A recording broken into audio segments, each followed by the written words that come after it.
Well, I haven't recorded a vlog in a few days, or a few weeks rather. Um, was busy with my what was relationship that ended 2 days ago. So I guess that's part of the reason for my vlog, or that is the reason I'm vlogging. That and I feel like I've been neglecting this thing. So yeah, Chris broke up with me 2 days ago.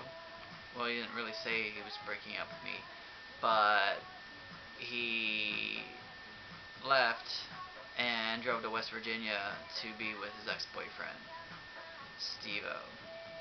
Um, Steve-O called his phone, Chris's phone, um, after we were driving home from the bar. It was a private number. Um, I decided to pick it up. Chris says he doesn't answer private numbers, and the voice sounded really familiar at first, but I wasn't sure, so I pretended to be Chris to to eventually find out who it really was, and it was Steve-O.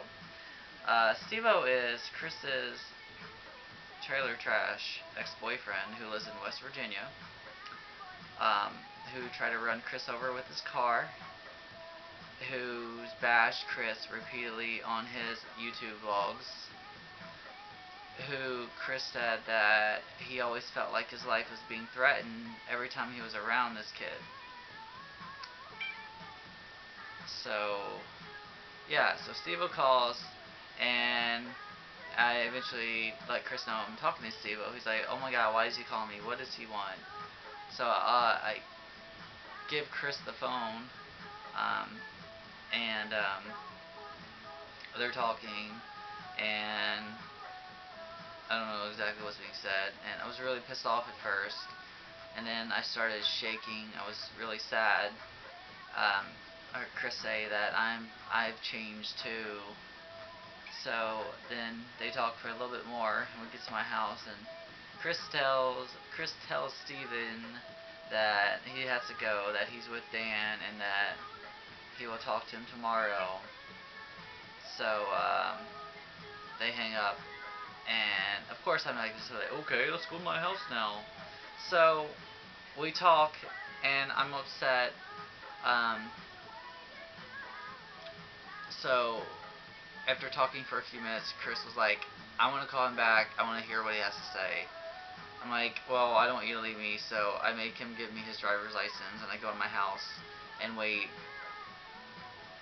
Eventually get fed up of waiting, go back to the car, and Chris hangs out with him after saying that Dan's in the car with me.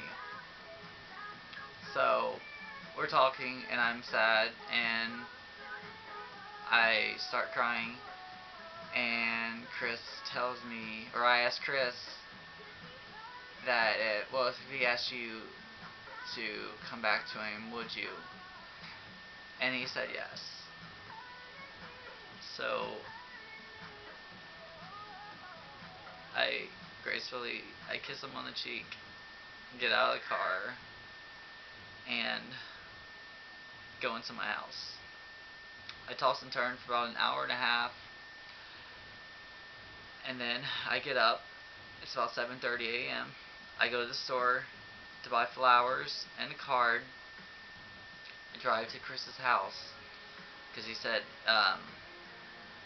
he was going to go home. He needed to be by himself. So I went to his house, and I was going to leave the flowers and the card on his car, but his card wasn't there. So I wrote this long personal message on the card saying, I know where you are, and I hope that you realize that you've made a mistake and that you come back, amongst other things. So I leave him on his front porch, and I come home. I'm sure my friends are all wanting to say I told you so, because this happened. This is the reason we broke up the second time, because Chris was talking to Steven, and I wasn't okay with it, because Chris has been obsessed with him for 2 years, ever since I broke up. So I tried to